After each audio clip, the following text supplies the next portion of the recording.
Thank you for joining today's educational webinar with Cancer Support Community Los Angeles. I'm Kathy Riley, the Associate Director of Programs at CSCLA, and I'm really honored to welcome you to this week's webinar, which is titled A Caregiver's Guide to the End of Life Social Worker Perspective. And before we begin, if this is your first time joining us, Cancer Support Community Los Angeles is a premier nonprofit organization that provides vital social and emotional support to families facing cancer. And that includes patients and caregivers and their loved ones, all at no cost. And our programs include support groups, healthy lifestyle classes, social activities, and educational programs like this one. And if you would like to learn more about our services or watch past webinars, you can visit our website at cancersupportla.org. Before I introduce today's speaker, note that your video and microphone are automatically disabled for this webinar. You can enter questions for our presenters into that Q&A feature that's found at the bottom of your Zoom window, and questions will be answered at the end of the presentation. We may not be able to get to all of your questions today, but our presenters are going to share their presentation with us. So you can email us, and we'll give you that email during the webinar. Use the chat feature that is enabled to share comments and resources with other participants or ask questions of CSCLA staff. So limit comments in the chat to information that's relative or relevant to this topic. I'll go ahead and introduce our speakers.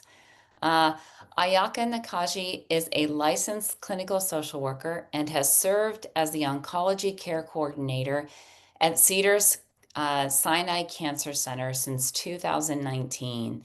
She is passionate about helping patients and their loved ones navigate complex cancer care during the care continuum.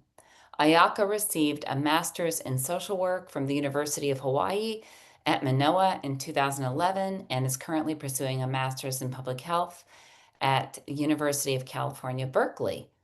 Jessica Ernest graduated with a Master of Social Work from New York University in 2011. Jessica has extensive experience in inpatient and outpatient medical social work, notably in advanced care planning and end-of-life considerations. Jessica joined the Cedars-Sinai Cancer Patient and Family Support Program in 2017, where she provides various support services to cancer patients and families as they cope with the complexities of cancer care. Jenny Christensen earned a Master of Science in Social Work degree from Columbia University in 2013. Jenny has extensive experience in medical, social work, and joined Cedars-Sinai Cancer Patient and Family Support Program as a clinical social worker in 2020. She provides services to address the psychological, social, emotional, and practical needs of cancer patients and families as they cope with the complexities of cancer care. It gives me the greatest pleasure to welcome our speakers today. Thank you so much for the kind introduction, Kathy. Bear with me as I share my screen.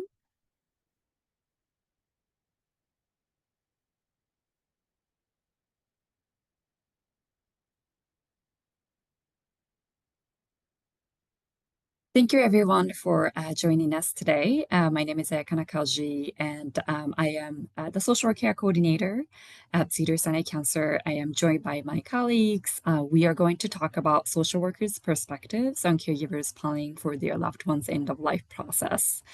This is meant to complement the webinar that was done by our colleague Sarah Lowe, Caregiver's Guide to End-of-Life Nurses' Perspective. There is going to be another webinar by another colleague of ours, Sarah Yen, on the same topic by a dietitian's perspective for next month. So please stay tuned for the registration information. And here is today's overview. We are going to go over the impact of caregiving and practical strategies for self-care first. Then we are dive into the nitty-gritty of end-of-life planning and how to start these challenging conversations. Then we'll cover grief and finding meaning in caregiving, and we'll spend a few minutes at the end for a Q&A.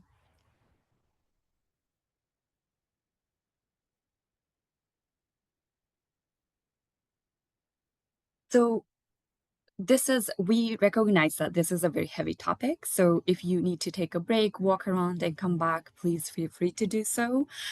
This is being recorded, so you can come back to this later as needed. I'd like to start by playing this video by Jason Reynolds. He's an author and the ambassador of the youth literature through the Library of Congress from 2020 to 2022.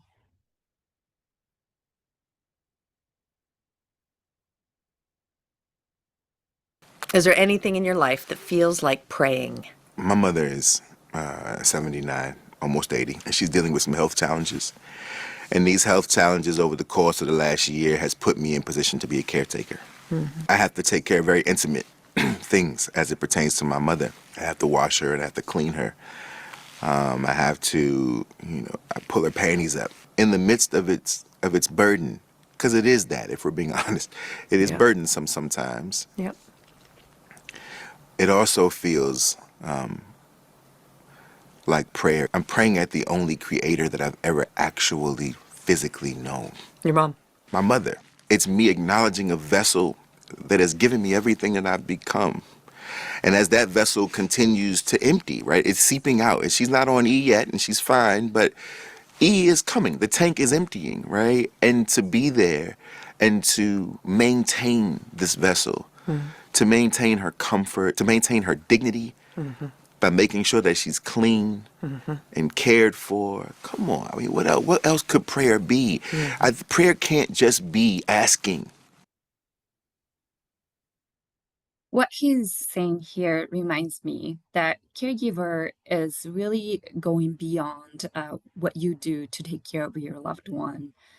It is a deeply personal undertaking in protecting dignity of the person that you're caring for, and often requires people to pull through from their spiritual resources that are not necessarily tied to any specific religion or faith. We recognize the massive responsibility that you're taking on, and we hope to provide you with some tools and resources that can help you navigate this journey.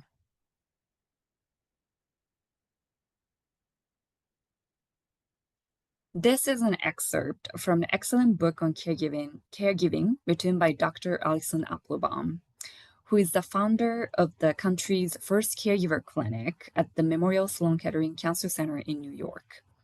We drew many insights from her book, and would like to recognize and appreciate her contribution and expertise in this field.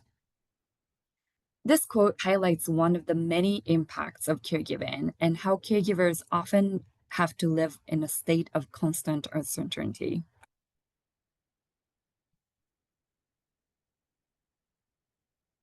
So what are some of the impacts of caregiving? As you assume a role of caretaker, the roles and identity that you once had in relation to the person that you're caring for inevitably changes, which can bring stress and strain on your relationship with the person. Caregiving can be an extremely isolating and lonely activity. You might not be able to go out and socialize like you used to, and people around you may not necessarily understand what you're going through. As you caregive for your loved one, you may start to grieve in anticipation for that person's impending death, which is a very common psychological response. Jenny will review this more in depth in the third part of the presentation. As you devote your time and resources to caring for your loved one, you may start to neglect your own physical and mental health. This can include skipping your own doctor's appointments, stopping your own therapy, and not exercising. Financial stress is a big one. Many caregivers have had to take a leave from their jobs or quit altogether to be caregivers. You may also have to deal with bills that are related to health insurance, medical treatments, and anything that is related to caregiving. What are some of the unhelpful coping strategies? Excessive Googling or searching on the internet. It is easy to fall into a rabbit hole that is internet. It can provide us with helpful information and resources, but when we keep researching on the same thing over and over, it stops being helpful and often leads to emotional overwhelm and adds to anxiety. Sometimes, when our minds are under stress, we try to protect ourselves by procrastinating, but it often creates this vicious cycle of feeling of being constantly behind and adding more anxiety and stress as a result. Caregiving can be a breeding ground for worrying and rumination that is very natural. You might get stuck into the loop of what if scenarios, replaying difficult conversations, or agonizing over past decisions.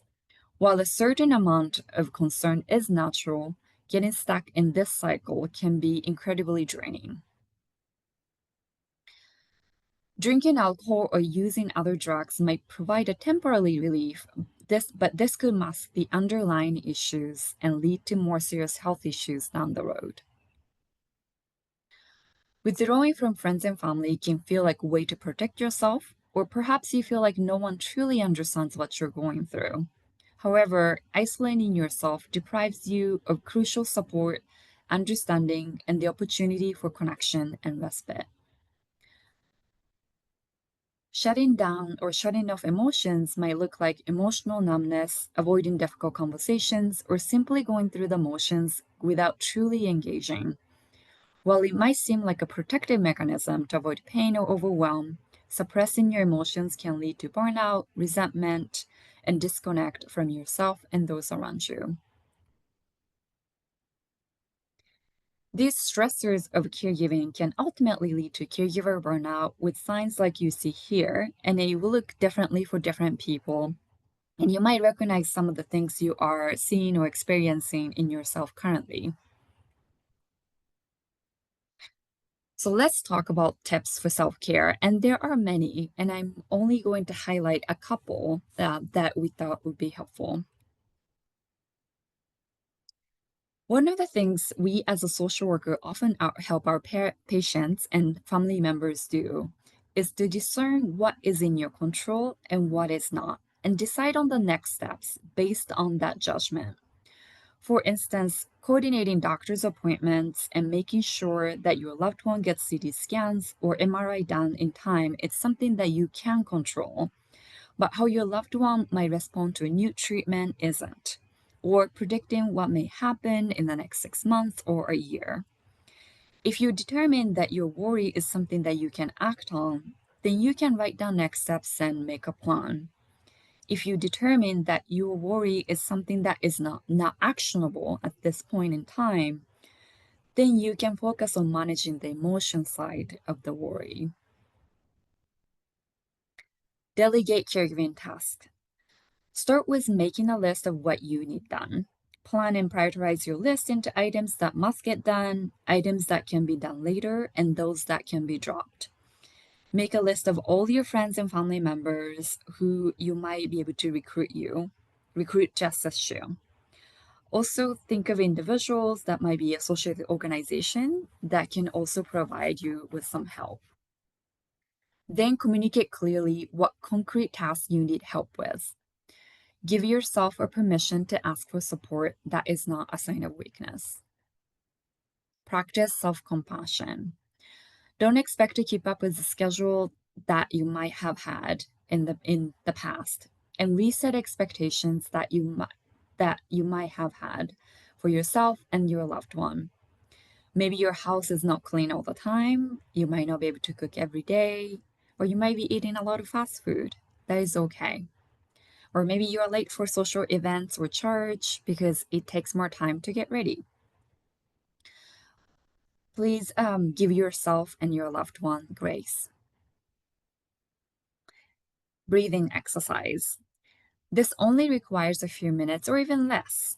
Research and after research has shown that breath work can induce physiological changes that lead to stress reduction, improved mood, and enhanced focus. Specifically, deep and slow breathing activates the nervous system, more specifically parasympathetic nervous system, promoting relaxation and counteracting the effects of stress. We'll go over the exercise together in the next slide. Antidote to isolation is gain community support. Peer support creates a sense of belonging. Shared wisdom eases the burden. From coping strategies to daily care tips, connecting with others provides practical, real-world solutions.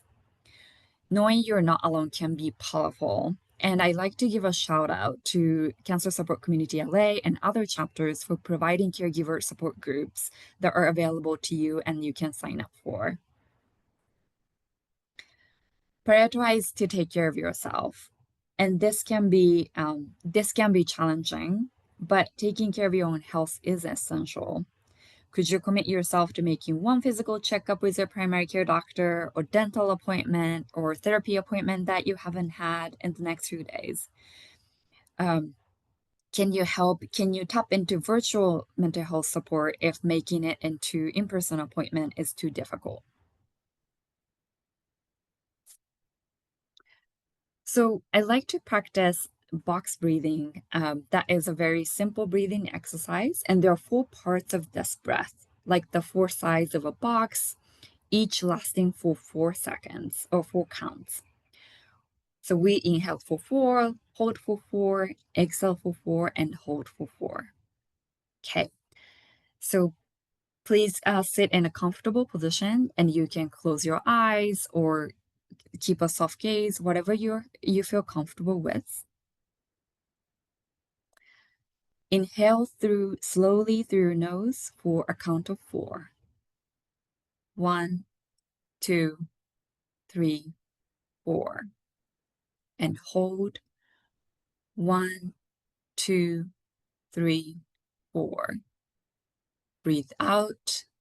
1, 2, 3, 4. And hold again. 1, 2, 3, 4. One more time. Breathe in. 1, 2, 3, 4. And hold. Breathe out. And hold.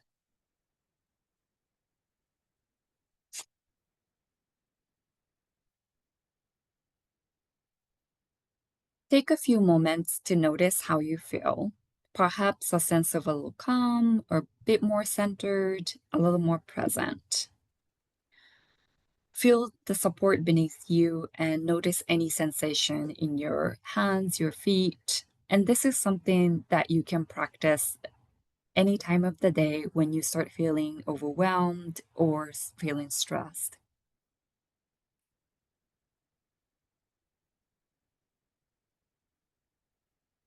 The next few slides are focused on more practical tools and strategies that you can take on.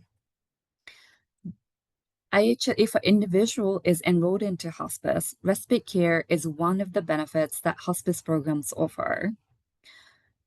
In-home supportive services is a medical benefit that helps individuals to remain safely in their homes by providing financial assistance to hire in-home care providers.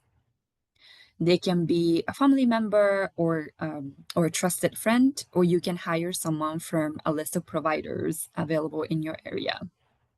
Paid family leave is a state benefit that pays partial income to the eligible individuals to enable them to take the time off to take care of their family members.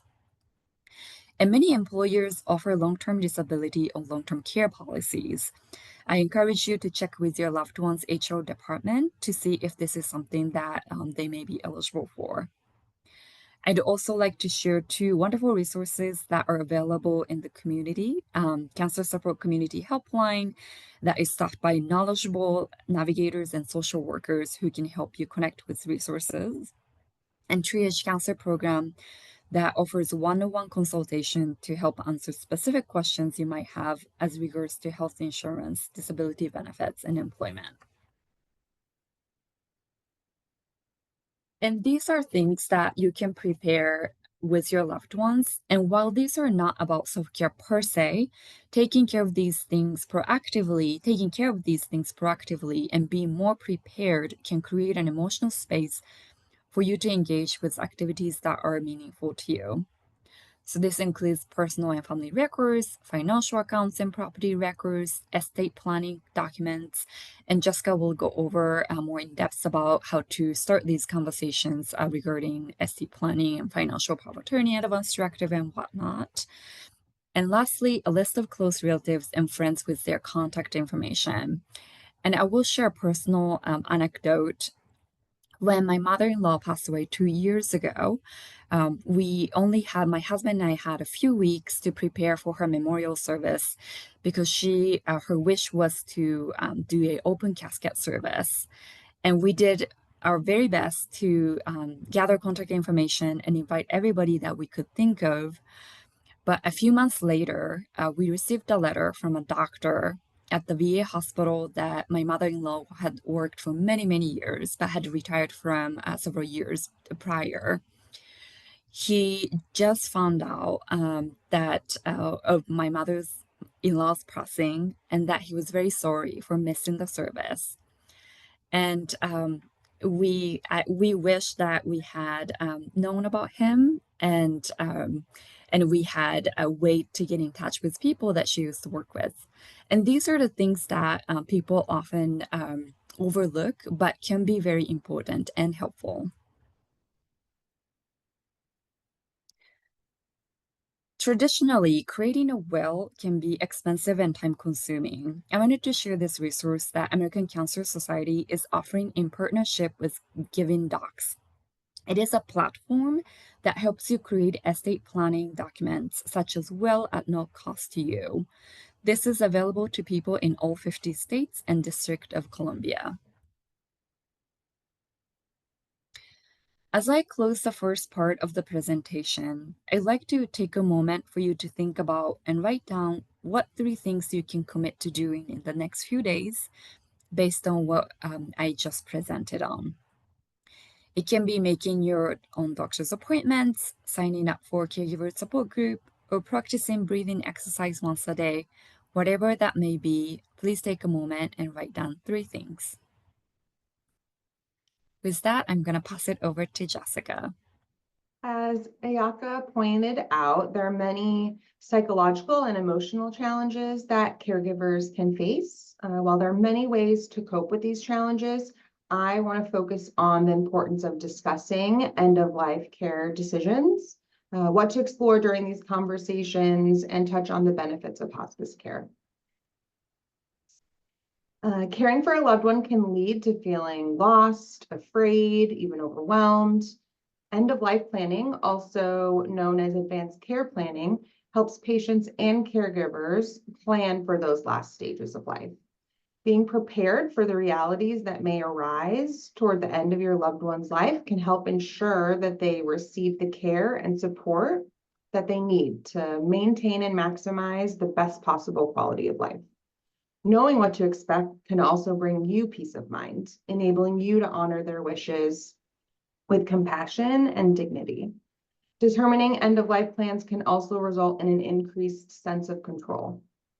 Advanced care planning consists of thinking about what matters most to you and your loved one, discussing your thoughts with one another, and then recording and sharing that plan with those that you trust and the medical team.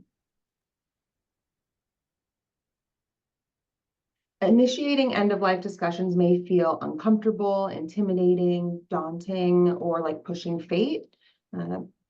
But knowing how someone wants to die, how much medical intervention they want, and where they want to die is beneficial. ACP discussions can help ensure that a patient's wishes are known and honored. So we ask you all to be proactive in planning for end of life. It's critical to have these conversations before a crisis or significant impairment occurs. It may never seem like the ideal time, but it's better to have these conversations as soon as possible.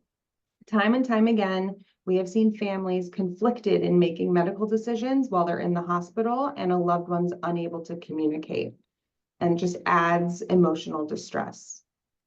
Some patients worry that initiating end-of-life conversations may upset caregivers or increase the emotional burden. It's okay to test the waters and gently engage in the exploration of these topics. Give your loved one permission to have these discussions with you and let them know that you are a safe space. Personal, cultural, and religious factors may influence how and when these discussions occur, as well as who participates. A couple examples are that it may be taboo to die in the home or even mentioning the word death.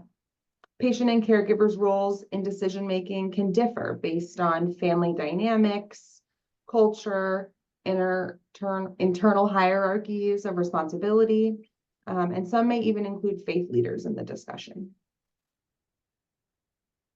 So what do you need to talk about? What needs to be considered in ACP discussions? We're going to go over a few different areas.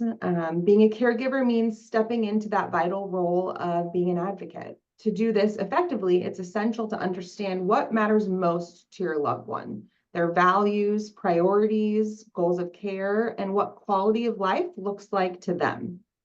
It's important to determine what their lowest acceptable quality of life is. What level of independence are they comfortable with? What physical functioning is most important to them? How much do they want to be able to engage in specific activities or interactions? They may change their mind about treatment and what quality of life looks like to them based on real-time shifts in priorities and health status. So it's not a one and done conversation.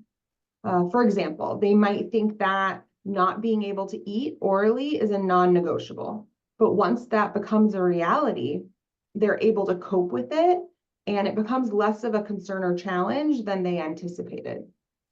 So check in throughout treatment to continually assess your loved one's quality of life and determine if treatment changes need to be made to better align with their goals and values. These conversations can be a profound gift. They ease the emotional burden for both the caregiver and the patient. They shift the experience from making decisions to honoring decisions. They relieve the patient of the fear that they haven't shared enough, and then relieve caregivers from that burden of uncertainty. However, it can also be emotionally challenging when your own beliefs or values don't align with the patient's. It's natural to feel conflicted, especially when you're considering literal life and death decisions. So in those moments, empathy becomes key, recognizing that while you may not agree, you can still support their autonomy and be their advocate. Being a caregiver and advocate calls for emotional resilience, self-awareness, and support, utilizing your own support systems and personal coping strategies, some of which we touch on today. So by preparing ahead of time and seeking support, caregivers can navigate these challenges with strength, compassion, and clarity. I want to also touch on advanced directives and the PULSE. An advanced healthcare directive, also known as an AD or a living will, is a legal document that guides caregivers and medical teams in making decisions that are in line with the patient's wishes, goals, and values. So be sure you can quickly and easily find a copy of your loved one's advanced directive. This can avoid distress and confusion in an emergency or time of crisis. A PULSE is a portable medical order of life-sustaining treatment. It's more specific compared to an advanced directive. It's a medical order indicating specific treatment preferences, signed by a physician, and should always travel with the patient. A distinction I always like to reiterate between an advanced directive and the PULSE is that the directive is a guide, while PULSE is a medical order. So when dialing 911, a paramedic cannot abide by a do not resuscitate preference that's in an advanced directive. They have to defer to life-sustaining treatment, while they can abide by a do not resuscitate order that's on a PULSE. Cancer Support Community's video library has some great guides that can go more into detail on these documents. It's very challenging to briefly touch on the End of Life Options Act, also known as MAID, Medical Aid in Dying. So excuse my brevity on such a sensitive topic. It's important to provide education on this option for those that it is in line with their goals of care and desired quality of life. Here is a list of some of their requirements. Again, you can refer to Cancer Support Community's video library that has a more in-depth guide and overview and discussion on this. MAID became legal in California in 2016. It allows adults with a prognosis of 6 months or less to request the aid in dying medication. The medication is covered by some private insurers as well as Medi-Cal, but not Medicare, which makes up 60% of those who actually take the drugs. The costs can exceed $2,000. For some specific stats, in 2023, 1,281 prescriptions were written, 884 individuals used the medication, and 586 of those were diagnosed with cancer. So that makes up more than 60%, which is the largest population to use MAID. As those numbers indicate, some never use the medication. Merely having the option can offer peace of mind. Patients may experience a less distressing decline or death than anticipated and decide ultimately not to use the medication. Some choose to take the medication before any decline. Some wait for certain symptoms or quality of life to occur. Like everything else, this is a very personalized decision, and there is no right or wrong answer. Some physicians are not comfortable with signing the documentation for various reasons. So when this happens, there are hospice agencies that can help facilitate the process and paperwork. We believe it's best practice to be enrolled in hospice if you're also alongside the MAID medication, as this is an added layer of support for patients and caregivers during the time of death. It's also worth mentioning that this can be a polarizing and highly sensitive option. Caregivers and patients may disagree. Again, social workers, chaplains, and the various support team members can help guide these conversations and increase understanding of one another. So really lean on the supports that are available to you. Another topic to explore in these discussions is hospice. So if everyone can please answer this poll by scanning the QR code, we just want to get a sense of what words and thoughts first come to mind when you hear hospice.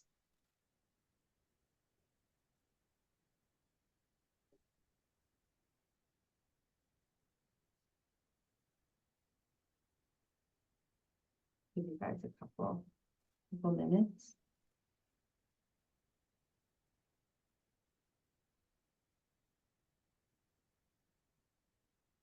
Anxiety.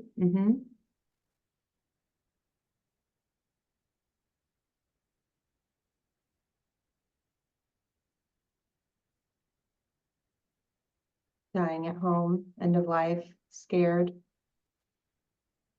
coma, comfort care, death.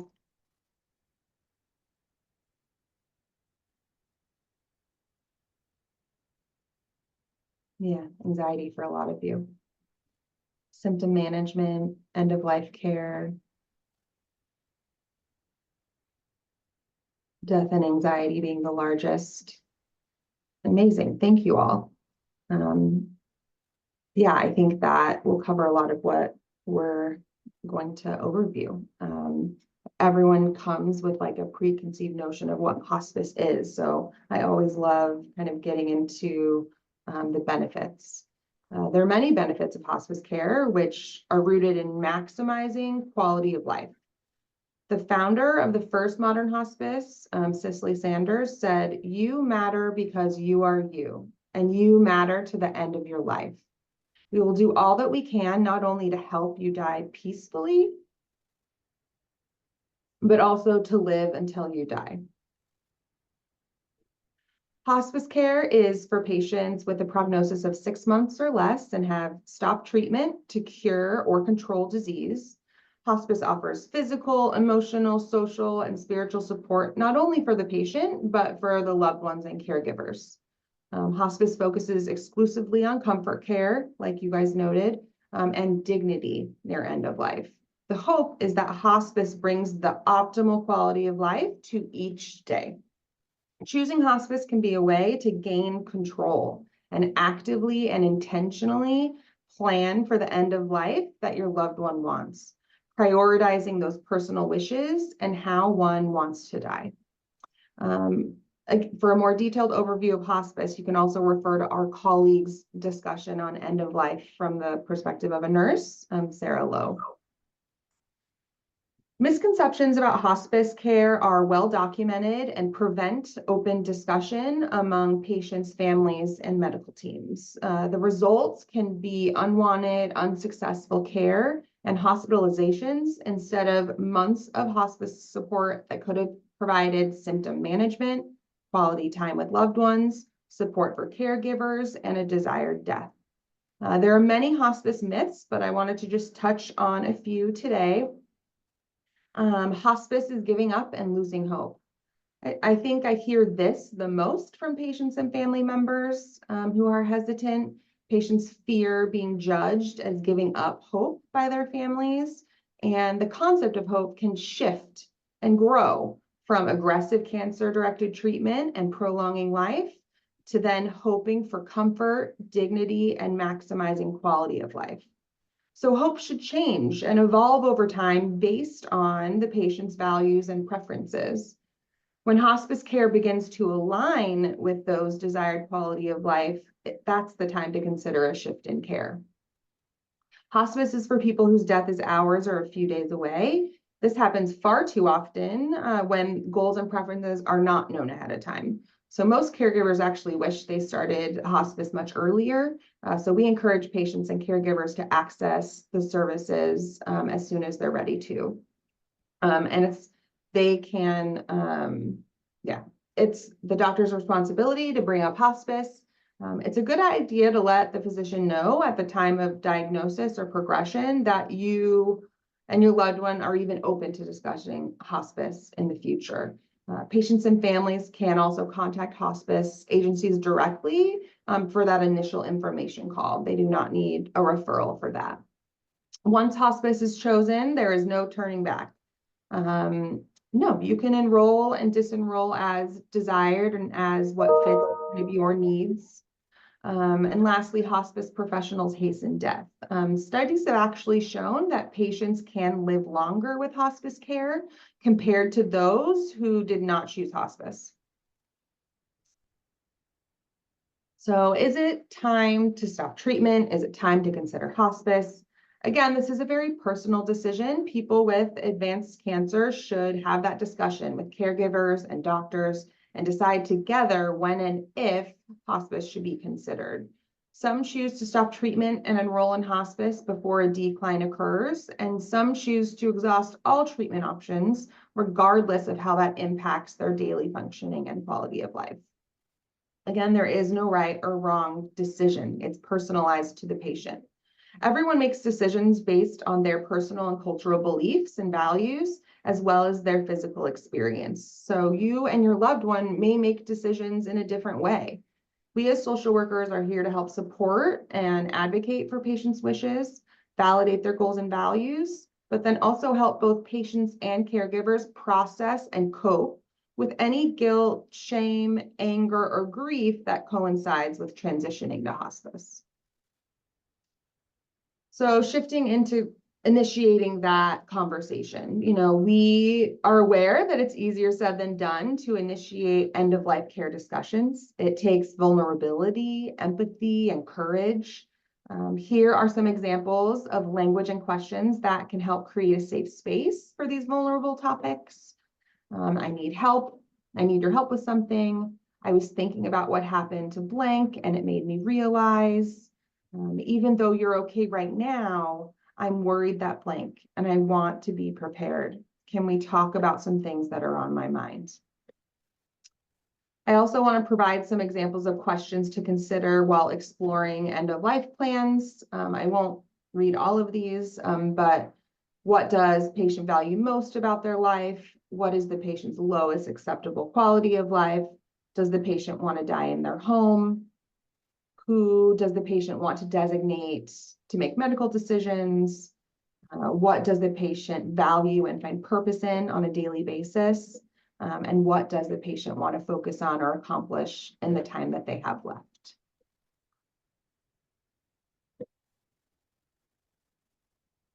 Great. So thank you to both Ayaka and Jess. For the last part of our presentation, we wanted to look more closely at grief and finding meaning in caregiving. So to start with, what is grief? Grief is a normal reaction to any type of loss. The loss we most often think of when thinking about grief is the death of a loved one. However, loss is far more reaching than death. When we think about loss in the context of caregiving, some types of loss that come to mind include a loss of roles, so potentially a shift in who is caring for whom, or a shift even in a romantic relationship if your partner is sick and unable to fully participate how they did before. The loss of a patient's physical capabilities as well as communication, and this can be devastating to witness as a caregiver. A loss of hope for future experiences you imagined with them, and also the loss of your own experiences or trajectory that you had envisioned for yourself. Caregiving often disrupts a sense of normalcy. A patient I worked with comes to mind where her daughter had to put on hold her college education to help care for her mother, which led to grief responses in both the patient and the daughter. Common emotions include sadness, fear, loneliness, panic, pain, yearning, numbness. An added layer of grief as a caregiver is that you may actually experience a sense of relief when the individual you are caring for passes away. Death can signal the end of your responsibilities, allowing more freedom and giving way to returning to other life plans and goals. Alternatively, you may experience a grief at the loss of the caregiving role. The purpose of grief is to help you learn to adapt to any type of loss in a healthy way. It is about experiencing that initial reaction to a loss, whether that is shock, denial, sadness, or relief even, and moving through it. It's not about forgetting or moving on. It is about adapting to a loss, learning to live with the loss, and recognizing your new reality. Another way of looking at grief is you have to feel to heal. Rabbi Earl Grolman is a certified death educator and grief counselor. He has many wonderful quotes and viewpoints regarding grief and loss, and this quote again highlights what grief is. Grief is not a disorder, a disease, or a sign of weakness. It is an emotional, physical, and spiritual necessity, the price that you pay for love. The only cure for grief is to grieve. So what does the grieving process look like? Again, experiencing grief is healthy and adaptive. We're going to continue to say that. It is important to feel the wide-ranging emotions of grief, as avoidance will only prolong the process. Many people have a notion that grief will be resolved within a year, but we cannot assume that we will be completely fine at that year mark. Grief can impact your day-to-day life. You may have disrupted sleep, a loss of an appetite, difficulty concentrating, crying spells, or conversely, you may feel emotionally numb and disconnected from others. Speaking with your support networks and communal grief practices can be really helpful, as these are avenues for the expression of our grief. This is why funerals and memorial services can be so beneficial and meaningful. You are able to honor the person who passed, and you bring together mourners to support one another and witness the loss. There really is not a one-size-fits-all approach. I liked what David Kessler, a researcher on grief, had to say about this. Each person's grief is as unique as their fingerprint, but what everyone has in common is that no matter how they grieve, they share a need for their grief to be witnessed. That doesn't mean needing someone to try to lessen it or reframe it for them. The need is for someone to be fully present to the magnitude of their loss without trying to point out the silver lining. I love all things water, so I'm partial to ocean metaphors. So think about going to the beach, and we will use our lovely California beaches just because the water is so freezing. So imagine it's a warm, sunny day, and when you first dip your toes into the water, what do you initially feel? If you're like me, that first touch with the water is a shock to the system, and you can very intensely feel how cold the water is. You might let out a little shriek, you might even want to run back to your towel and escape. But as you keep your toes in the water for a bit, with each wave, the shock of the temperature wears off and it becomes much more bearable. You're able to continue to gradually walk further into the ocean, letting your body adjust to each new wave. And you get to the point where you have acclimated and are now playing out in the waves with your friends. This isn't to say that you're out of the grasp of what the ocean may have in store. You may be so involved with whatever game or conversation you're having out in the water and being taken by surprise when a wave crashes onto you. This will be similar to grief throughout your life. The grieving has no end point. There will be moments in your life where the grief may feel more intense, like that first dip of the toes or the crash of a wave catching you off guard. These can often happen at anniversary dates or even when engaging in an activity that brings you a memory of your loved one. But overall, that feeling will wash over you and you'll be able to continue to be present in your life. So when you feel overwhelmed with the sense of grief, remind yourself that what you are experiencing is normal. Allow yourself to feel all the feelings and remind yourself that you are resilient, and remember that the only way out is through. Another unique aspect of caregiving is that it can be a protective factor for grief. If you are in a caregiving role for some time, you may have time to adjust or even consider the idea of life after your loved one's death. Whereas with the sudden, unexpected death, you aren't afforded that same time, and the death can be more difficult to comprehend. Anticipatory grief is the reaction that we have to a loss that has not yet happened. The purpose of anticipatory grief is it gives the bereaved individual an opportunity to adjust to the expected loss, and it allows time for the completion of unfinished business. You can think of it as a protective layer where we hope to lessen the blow of the eventual death or loss. Anticipatory grief includes emotions, thoughts, and behaviors that occur in the response of an impending death. This can present as depression, isolation, attempts to change the consequences of the loss, or a heightened sense of concern for the dying person. It can also bring you closer together where you really are cherishing the time that you have with one another. And studies have shown that anticipatory grief is experienced by nearly 40% of caregivers and is a normal part of the grief continuum. So something that can be helpful when thinking about the many losses experienced during caregiving is finding meaning within this role. Caregiving has a dual nature. On the one hand, it can be very challenging and difficult, keeping up with all the appointments, medications, learning a new language of the medical team, navigating the healthcare systems. However, it can be a chance to deepen the relationship you have with this individual and to also grow closer to those around you. You can experience suffering and find meaning at the same time. The two are not mutually exclusive. We have the capacity to experience growth, often in response to difficult challenges, with caregiving being an example. Benefits of finding meaning can include decreased depression, improved physical health, quality of life, and coping capacities, increased self-satisfaction with life, self-knowledge, and personal growth. It can improve your relationships with your loved ones and foster feelings of satisfaction, reward, and pride. And ultimately, finding meaning during caregiving can be a powerful tool for coping with loss, which will help during the bereavement periods. I also wanted to stress that this is not about toxic positivity or turning lemons into lemonade. Caregiving, particularly in the setting of a cancer diagnosis, will come with profound losses, burdens, and hurt. We don't want to dismiss these experiences or discount the suffering that occurs. We want to highlight how suffering can be a vessel or a catalyst for finding and connecting with meaning. So acknowledge the difficulties and ... you get to fill in that blank. This is within your control. I wanted to use this graphic to show common trajectories that we often see as social workers. So cancer oftentimes leads to suffering, whether that is emotional, physical, spiritual, or psychological.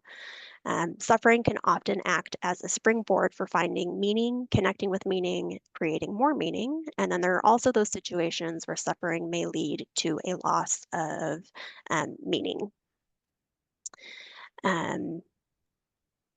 If you have lost meaning, you are able to create it again.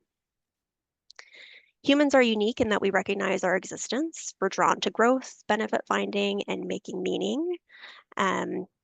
Connection is also really essential to survival, whether that is to each other, to the past, present, and future, and to something greater. So what do we mean when we say meaning? Meaning is one of those words that can be hard to define. We've asked many of our patients how they may define meaning, and there always seems to be a belief that you are fulfilling a unique role and purpose in life, and events or relationships that are life affirming. One thing I want to stress today is that meaning is both experienced and created moment by moment throughout life. It can include large life-altering events, such as the birth of children, marriage, or a new job, as well as those quieter, smaller, more mundane moments, such as enjoying a sunset, watching TV with a loved one and holding their hand, or enjoying a delicious meal. Our story is ever changing. What is important to us at one point may take more of a back burner at a different point in our life. Again, meaning can be made moment by moment, day to day, and can even be made up until someone's last breath. And when thinking of meaning with caregivers, meaning can continue to be created after a loved one's death. We wanted to introduce meaning-centered psychotherapy. We could easily do an hour presentation just on this type of intervention, so this really is just to kind of pique your interest. So meaning-centered psychotherapy is an evidence-based treatment that aims to help individuals sustain, reconnect with, and create meaning in their lives. The treatment was developed at Memorial Sloan Kettering Cancer Center by Dr. William Breitbart and his colleagues. It's based on many elements of existential psychology and heavily incorporates the work of Viktor Frankl, who was a survivor of the concentration camps during World War II. While meaning-centered psychotherapy was initially developed for individuals diagnosed with advanced stage cancer, it has now been adapted to several different groups, including specifically caregivers.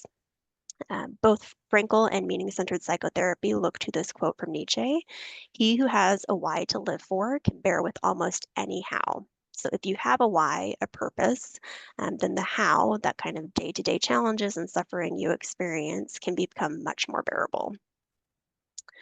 Dr. Alison Applebaum, the author of the Stand By Me book that we've been referencing, is the practitioner who adapted meaning-centered psychotherapy specifically to caregivers. The beautiful thing about meaning-centered psychotherapy is that while it can be helpful to explore these concepts with the licensed mental health professional, these concepts and themes are quite accessible to reflect upon on your own.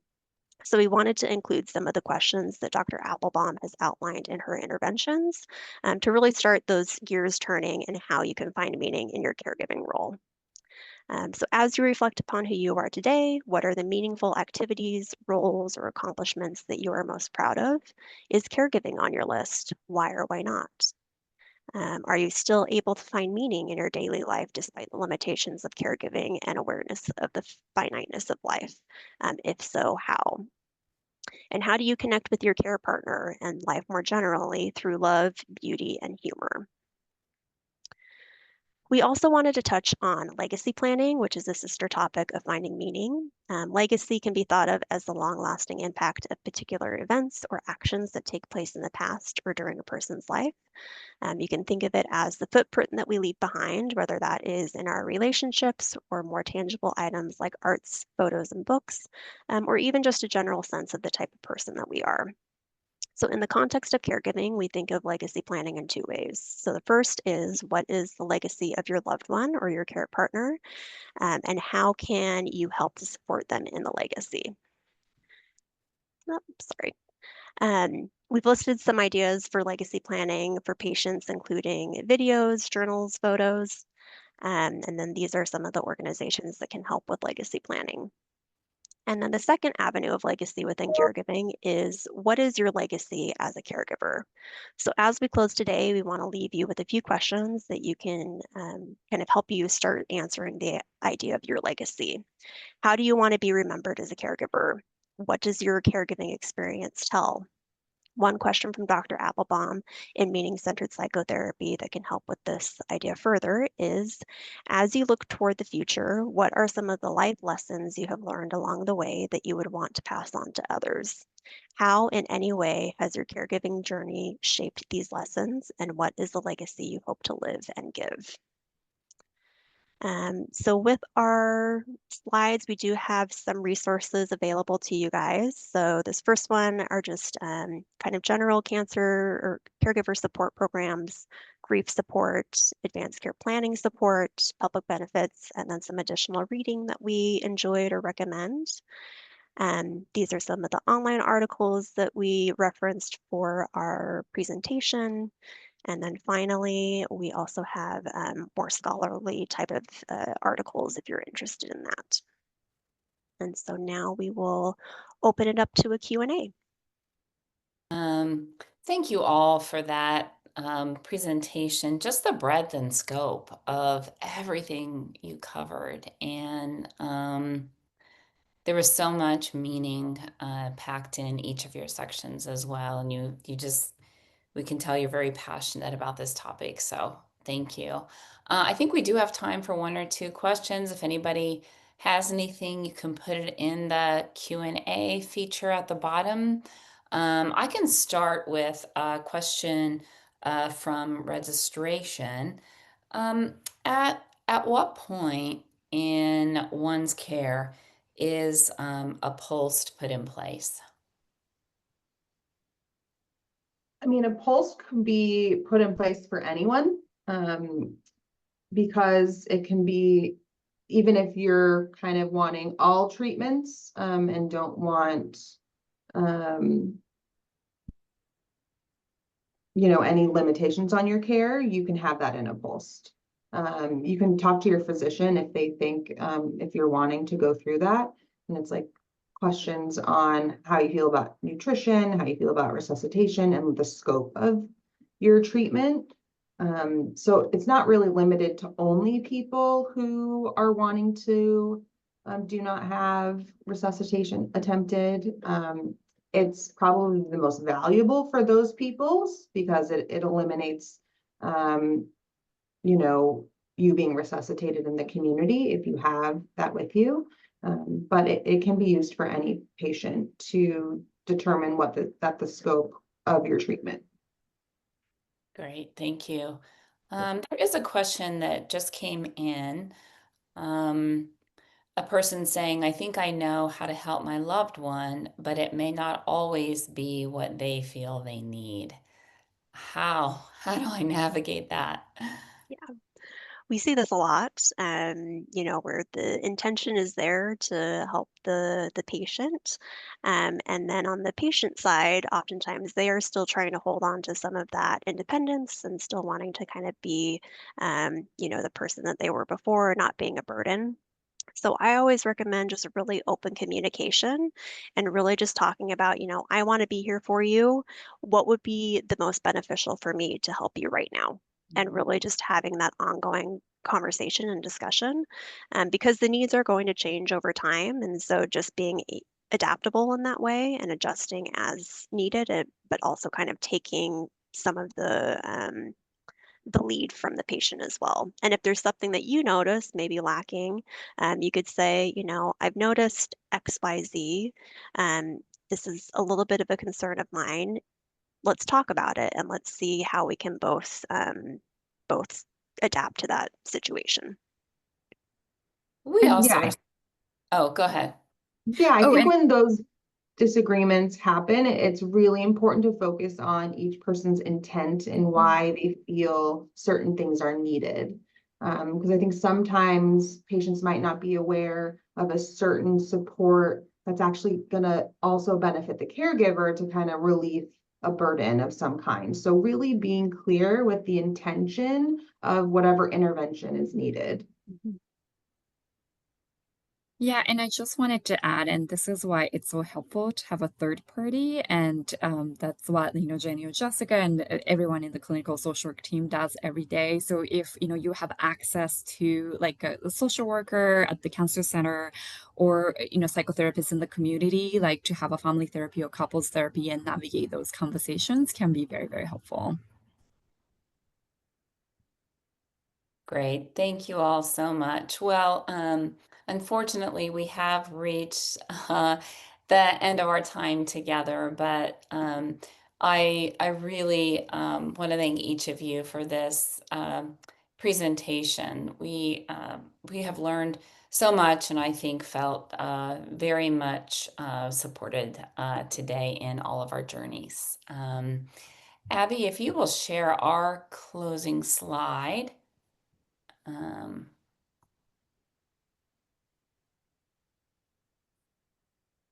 Great. So thank you. Along with our speakers, I want to thank everyone who attended today for your interest, for your thoughtful participation. And again, if you want to learn more about Cancer Support Community, you can visit our website found at this slide. If you would like a copy of today's slides, you can email us at info@cancersupportla.org. And if you have any questions for CSCLA staff, you can email us there as well. I think Ayaka mentioned the caregiver support groups in her slides. Cancer Support Community does have support groups specific to caregivers. So if that is something that is of interest to you, you can scan this QR code to get started. And thank you again to our wonderful presenters, and we hope to see everyone at a future educational webinar.